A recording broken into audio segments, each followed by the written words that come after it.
महाभारत युद्ध की तैयारियां हो रही थी।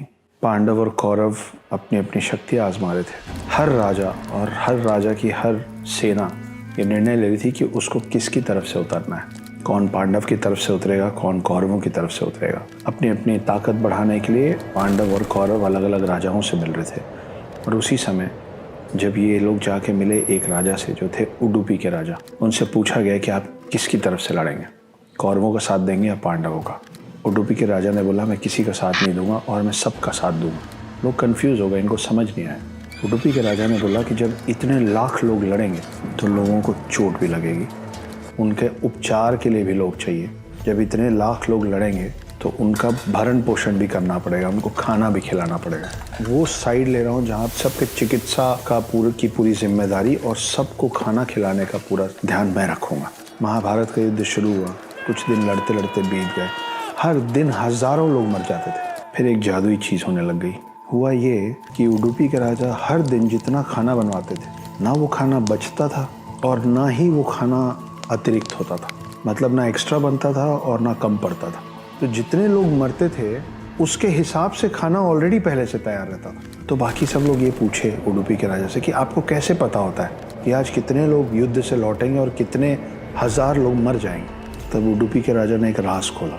राज ये था कि उन्होंने बताया कि कृष्ण जी के कमरे के बाहर मैं उबली हुई कुछ मूंगफलियां रख देता हूँ। कृष्ण उसको अंदर लेते हैं और अगले दिन सवेरे जब मैं उस पत्तल के दोने को वापस लेता हूँ तो उसमें जितनी मूंगफलियां खोल के वो खा चुके होते हैं उतने दाने मैं काउंट करता हूँ, गिनता हूँ और अपने लोगों को बोलता हूँ कि उतने हजार लोगों का खाना कम बनाना। तो मेरा ये कैलकुलेशन है कि हर दिन कृष्ण जितनी मूंगफलियों के दाने खा लेते हैं उतने हजार लोग अगले दिन के युद्ध में मर जाते हैं। इसीलिए मैं जो खाना बनवाता हूँ ना वो कम पड़ता है और ना वो एक्स्ट्रा बचता है।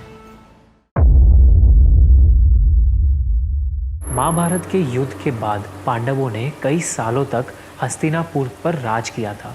उसके बाद वो अपना राजपाट परीक्षित को सौंपकर स्वर्ग की यात्रा पर चले गए थे।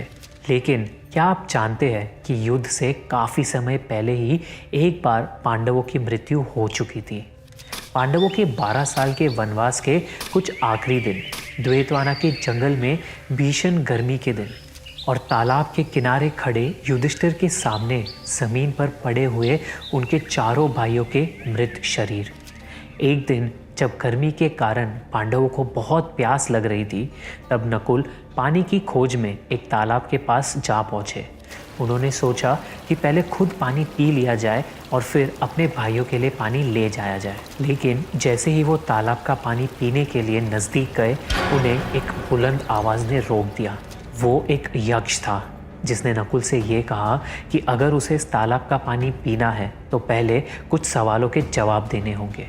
पर नकुल इतने प्यासे थे कि उन्होंने उस आवाज़ को अनसुना कर पानी पी लिया और इसका परिणाम ये हुआ कि पानी पीते ही नकुल की मृत्यु हो गई। जब बहुत समय तक नकुल वापस नहीं लौटे तो उनके भाइयों को उनकी चिंता होने लगी। इसलिए उन्हें ढूंढने के लिए सहदेव को भेजा गया। जब सहदेव तालाब के करीब पहुंचे, नकुल को मृत देख वो एकदम चौंक गए। वो बहुत दुखी थे, लेकिन नकुल की तरह उन्हें भी अपनी प्यास पर काबू नहीं हुआ और वो पानी पीने के लिए आगे बढ़े। उन्हें भी उस आवाज़ ने प्रश्नों के उत्तर देने को कहा, पर नकुल की तरह इस बार सहदेव ने भी उस आवाज़ पर ध्यान ना देकर पानी पी लिया और उनकी भी वहीं पर मृत्यु हो गई। इसी तरह अर्जुन और भीम भी अपने भाइयों को ढूंढते हुए उस तालाब के पास पहुँचे और वापस नहीं लौटे। आखिरकार अब युधिष्ठिर की बारी आई। वो उस तालाब के किनारे पहुँचे और उन्होंने देखा कि उनके चारों भाइयों की मृत्यु हो चुकी है। युधिष्ठिर बहुत ज़्यादा दुखी हुए और प्यास से उनका गला और ज़्यादा सूखने लगा। वो जैसे ही पानी पीने पहुँचे, यक्ष ने उनसे फिर वही कहा, पहले तुम्हें मेरे प्रश्नों का उत्तर देना होगा वरना तुम्हारी भी मृत्यु हो जाएगी। युधिष्ठिर ने यक्ष की बात मान ली और उनके सवालों का जवाब देने लगे। हवा से भी तेज चलने वाला क्या है? मन। पृथ्वी से भारी क्या है? माता। आकाश से ऊंचा क्या है? पिता। इस तरह यक्ष के सभी सवालों का सही जवाब देने में युधिष्ठिर सफल रहे। तो यक्ष ने उनसे खुश होकर ये कहा कि युधिष्ठिर अपने किसी एक भाई को वापस जीवित करवा सकते हैं। तब युधिष्ठिर ने उनसे नकुल को जीवन दान देने की विनती की। यक्ष ने जब पूछा कि वो भीम या अर्जुन को क्यों नहीं चुन रहे हैं जो युद्ध में उनकी विजय हासिल करने में उनकी मदद कर सकते हैं, तो इस पर युधिष्ठिर ने उनसे कहा कि वो खुद कुंती के पुत्र हैं और इसलिए माता माद्री का भी एक पुत्र जीवित होना चाहिए। यक्ष प्रसन्न हो गए और उन्होंने नकुल के साथ भीम, अर्जुन और सहदेव को भी जीवित कर दिया और फिर यक्ष अपने असली रूप में सामने आए। वो और कोई नहीं बल्कि युधिष्ठिर के पिता धर्मदेव थे जो अपने पुत्र की परीक्षा लेने आए थे।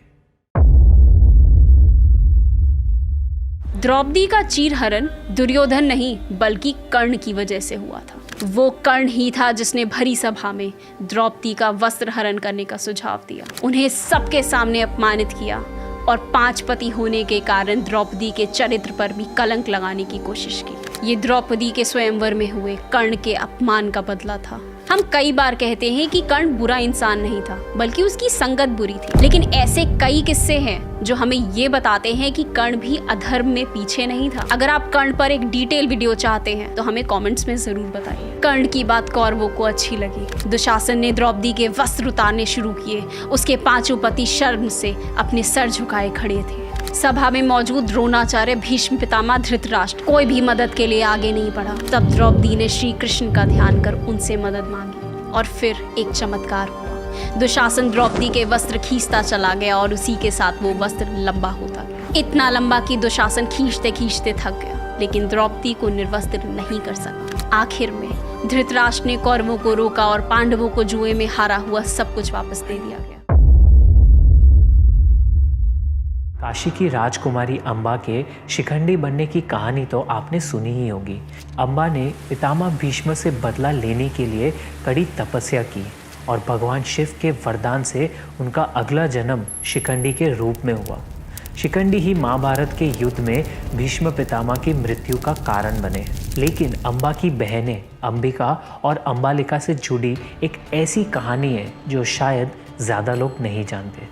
अंबिका और अम्बालिका का विवाह हस्तिनापुर के राजकुमार विचित्रवीर से हुआ था, पर कुछ ही समय बाद एक भयानक बीमारी के कारण उनके पति की मृत्यु हो गई। विचित्रवीर की कोई संतान नहीं थी। उनका वंश आगे कैसे बढ़ेगा? हस्तिनापुर के सिंहासन पर कौन बैठेगा? ये एक बहुत बड़ी समस्या थी। इसका समाधान निकालने के लिए विचित्रवीर की माता सत्यवती ने अपने विवाह से पहले जन्मे बेटे ऋषि वेद व्यास को बुलाया। उन्होंने अंबिका और अम्बालिका को आदेश दिया कि वो ऋषि वेद व्यास के पास जाए। उन्हें कठिन व्रत करने होंगे और ऋषि की योग माया से वो अपनी संतानों को जन्म देंगी, हस्तिनापुर के वारिस को जन्म देंगी। दोनों बहनें डर गई और इसका असर उन दोनों के बच्चों पर पड़ा। जब अंबिका ऋषि के पास गई तो नियोग के समय डर कर उन्होंने अपनी आंखें बंद कर ली थी। वहीं दूसरी तरफ अम्बालिका नियोग के समय डर से एकदम कमज़ोर और पीली पड़ गई थी। यही कारण था कि अंबिका के बेटे धृतराष्ट्र जन्म से ही अंधे थे और अम्बालिका के बेटे पांडु बहुत ज़्यादा कमज़ोर पैदा हुए थे। वेद व्यास ने पहले ही सत्यवती को बता दिया था कि दोनों संतानें कमज़ोर होगी, इसलिए सत्यवती ने एक बार फिर अंबिका को वेद व्यास के पास जाने को कहा। डर के कारण अंबिका ने इस बार अपनी जगह अपनी दासी परशुरमी को वेद व्यास के पास भेज दिया और उससे कौरवों और पांडवों के चाचा विदुर का जन्म हुआ, जो आगे चलकर कुरुवंश के प्रधानमंत्री बने। अगर वेद व्यास की मदद से धृतराष्ट्र और पांडु का जन्म नहीं होता तो ना ही उनका वंश आगे बढ़ता और ना महाभारत का वो भीषण युद्ध होता। बर्बरीक कौन था? बर्बरीक भीम का पोता था, घटोत्कच का बेटा। बर्बरीक इतना शक्तिशाली था कि वो जिसकी तरफ से लड़ता उसका जीतना तय था। कृष्ण चाहते थे कि वो हमारी तरफ से लड़े, मतलब पांडवों की तरफ से लड़े। कृष्ण गए बर्बरीक के पास और पूछे कि तुम किसकी तरफ से लड़ोगे? बर्बरीक ने बड़ा अजीब सा जवाब दिया। बर्बरीक ने कहा कि मैं जो कमज़ोर होगा मैं उसकी तरफ चला जाऊँगा। आप समझ रहे हैं, मतलब मैं दोनों तरफ से लड़ूंगा। जब ये कमज़ोर होगा तो मैं इसकी तरफ जाके इनको हराने लगूंगा और जब ये कमज़ोर होंगे तो मैं वापस इनकी तरफ आके उनको हराने लगूंगा। कृष्ण को समझ में आया कि अगर ये ऐसा करेगा तो युद्ध कभी ख़त्म नहीं होगा। कृष्ण ने बर्बरीक का गला काटा और उसको एक पेड़ से महाभारत के पास टांग दिया जहाँ युद्ध हो रहा था, और उन्होंने कहा कि तुम ना कुछ बोलना और ना तुम कुछ करना, तुम बस यहाँ लटके लटके अपना पूरा महाभारत देखो। तो सभी लोगों ने कृष्ण से पूछा कि आपने बर्बरी का गर्दन क्यों काट दिया। तब जो कृष्ण ने कहा वो आज तक हम लोग चरितार्थ कर रहे हैं, वो आज के समय में भी सच है। कृष्ण ने कहा कि समाज के लिए सबसे ज़्यादा खतरनाक वो लोग हैं, सबसे ज़्यादा खतरनाक वो पक्ष है जो या तो किसी के साइड नहीं होता है या तो सबके साइड होता है। तो you need to choose sides. आप अगर किसी के पक्ष में नहीं हैं तो आप समाज के लिए सबसे ज़्यादा खतरनाक है। इसलिए मैंने बर्बरी को पहले युद्ध से बाहर कर दिया ताकि युद्ध जो है वो फेयर रहे।